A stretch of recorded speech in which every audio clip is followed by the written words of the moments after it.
කොහොමද ඔයාලට මගේ YouTube channel එකට ඔයාලා ආදරෙන් පිළිගන්නවා. අද මම ඔයාලට අරගෙන ආවේ හරිම ලේසියෙන් හදාගන්න පුළුවන් ගොඩක් රසවත් pancake recipe එකක්. මේ pancake ඔයාලට හදාගන්න කිරි බිත්තර ඕන වෙන්නේ නැහැ. ලේසියෙන්ම හදාගන්න පුළුවන්. මුලින්ම මම පොල් පැණි එක හදාගන්න භාජනයක් ලිපේ තියලා චීනි මීස් හැඳි 3ක් දාගන්නවා. ඒක කැරමල් වෙනකන් හොඳට ලිපේ තියාගන්නවා. මේ වගේ තද දුඹුරු පැහැය වෙනකන් හොඳින් කැරමල් කරගන්නවා. ඊට පස්සේ මම හොඳට නටවපු උණු වතුර මේස හැඳි 3ක් මේකට එකතු කරගන්නවා.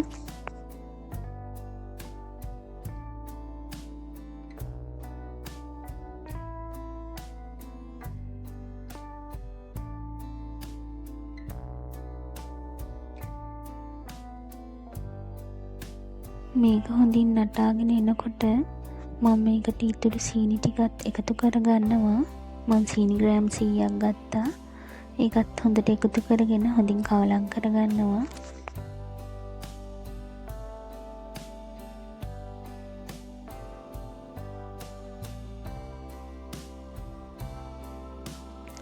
සීනි ටික හොඳින් දියවිගෙන එනකොට මම මේකට එකතු කරගන්නවා ලුණුයි වැනිලා ටිකකුයි. ඔයාලට රස පදමට ඒක එකතු කරගන්න පුළුවන්.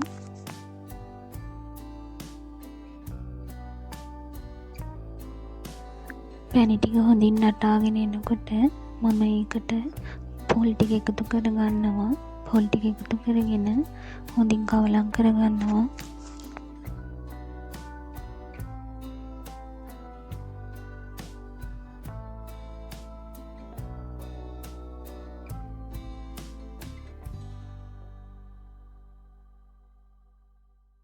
පොල් ටික එකතු කරගත්තාම ගොඩක් වෙලා ලිපේ තියන්න එපා.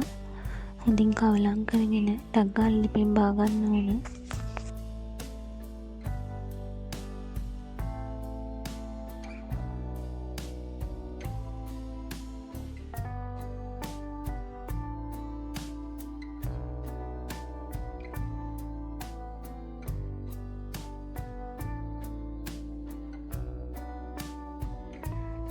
මෙන්න මේ ගානට තියාගෙන මම ලිපෙන් බා ගන්නවා.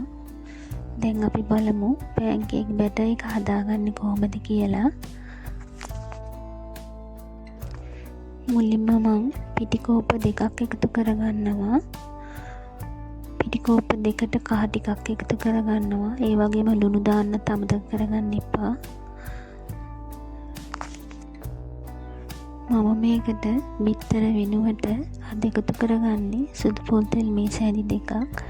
ඔයාලට බටර් ටිකක් දිය කරලා මේස හැඳි 2ක් එකතු කරගන්නත් පුළුවන්. එතකොට හොඳින් ගලවෙනවා. මම මේකට වතුර කෝප 2මාරක් විතර දාලා මෙන්න මේ පදම වෙනකම් හොඳින් කවලම් කරගන්නවා. හොඳින් කවලම් කරගෙන ඔයාලට මේක පෙරා ගන්න පුළුවන්. මොකද පාන් පිටි කැට තියෙන්න පුළුවන් නිසා හොඳින් පෙරා ගන්න. එතකොට ලේසියෙන් අපිට pancake එක හදාගන්න පුළුවන්. ඔන්න මම දැන් pancake batter එක හදාගෙන ඉවරයි. මෙන්න මේ ප්‍රමාණයටවත් තියෙන්න ඕන. දැන් මම pan එක ලිපේ තියලා ඒකට හොඳට තෙල් ටිකක් ගානවා. තෙල් ටිකක් ගාලා pancake එක හදාගන්න තමයි යන්නේ.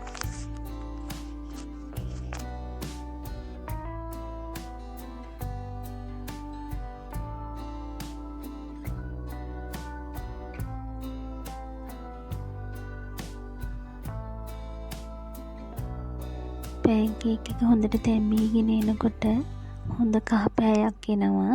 ඒ වගේම වටේට ගලව ගන්න පුළුවන් විදිහට වෙනවා. එතකොට අපි ටක් ගාලා බා ගන්න ඕන. දෙපැත්ත දාන්න අවශ්‍ය නැහැ. ඉක්මනින්ම මේක තැම්බෙනවා.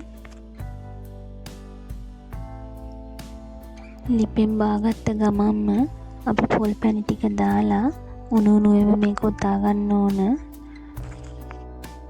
ඔයාලට කැමති විදිහක මේක උතා ගන්න පුළුවන්.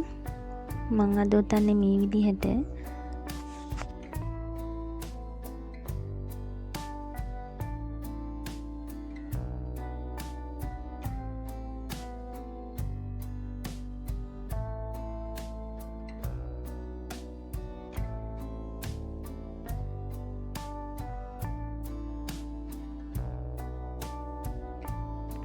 අපි තව එකක් බලමු හැදෙන්නේ කොහොමද කියලා.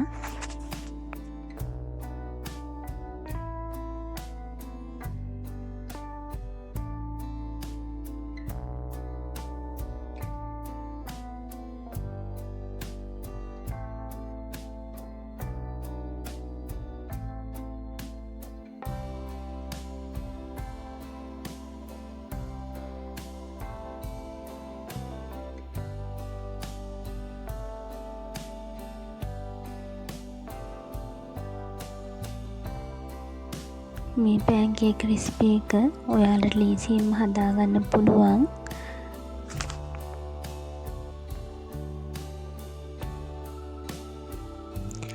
ඔයාලත් මේ විදිහට හදලා බලන්න. රස කොහොමද කියලා මට කමෙන්ට් එකක් දාලා කියන්න. තවත් අලුත් වීඩියෝ එකක් අරන් එනකන් ඔයාලා සතුටින් පරිස්සමට ඉන්න.